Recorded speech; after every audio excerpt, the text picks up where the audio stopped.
Now, international monitors say UN peacekeepers tasked with protecting civilians in South Sudan hid in their bases when fighting erupted earlier this year. It follows claims that the Sudanese government has been using chemical weapons on its own people in nearby Darfur since January.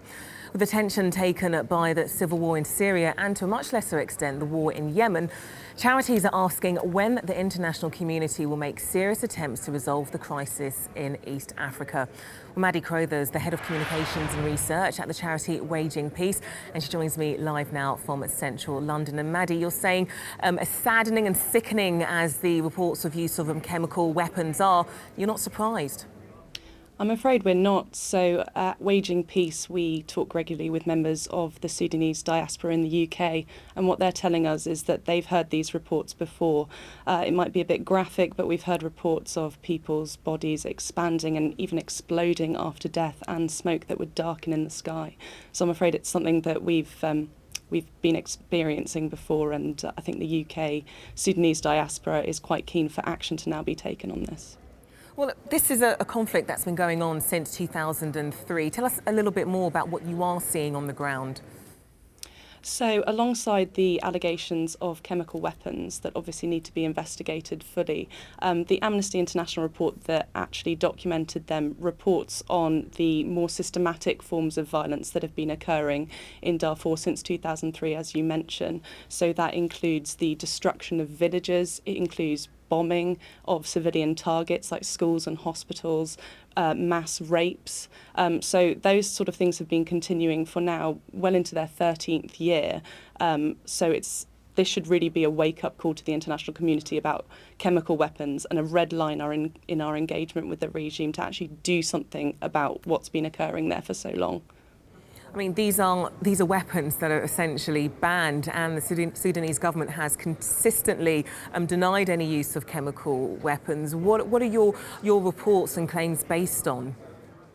So obviously Amnesty International's report is the most credible account we have at the moment, but that's only because the Sudanese government is blocking access to the area. What's needed now is a full, thorough and independent investigation, and that should be carried out by the same bodies that responded to the allegations in Syria. So the Organisation for the Prohibition of Chemical Weapons, which has looked at the reports already but says it needs to gain access, or a UN fact-finding mission, perhaps under the aegis of the Security Council, or alternatively the Human Rights Council. OK, Maddy, let's take a closer look at exactly what the Sudanese government has said. They've said they've utterly say the claims are utterly unfounded, allegations are baseless, fabricated, and they're claiming it's just an attempt to steer confusion in the ongoing peace process. I mean, what I'd say to them is that our goals should be exactly the same, which is access to prove or disprove the allegations. If they feel they have nothing to hide, they need to give access to that area for the bodies that can investigate those claims to actually go in and do that.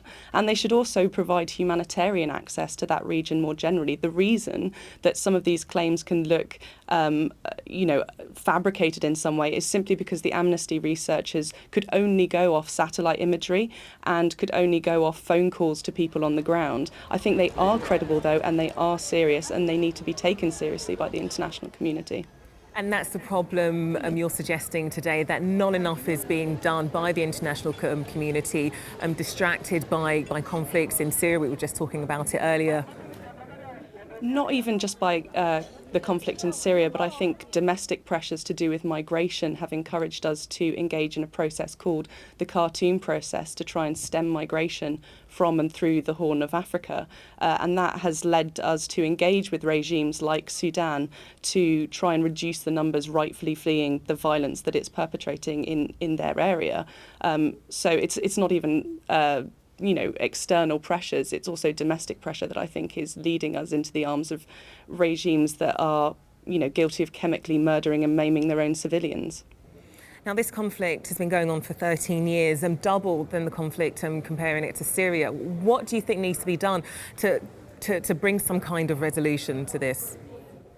I really think, in terms of the chemical weapons in particular, there needs to be an investigation into this. Obviously, the use of chemical weapons isn't the only issue in the region, but this should really be a wake-up call to us that we've allowed the Sudanese government to sort of bomb, kill and rape its own civilians with complete impunity for such a long time. I think in the Amnesty International report, they called it an act of hubris, that, you know, obviously the government of Sudan thinks it can get away with something of this level of severity and that it won't be a red line in our engagement. I think it has to be, and I think it should force us to wake up and act. OK, Maddy Crowther speaking to us from the charity Waging Peace. Thank you very much. Thank you.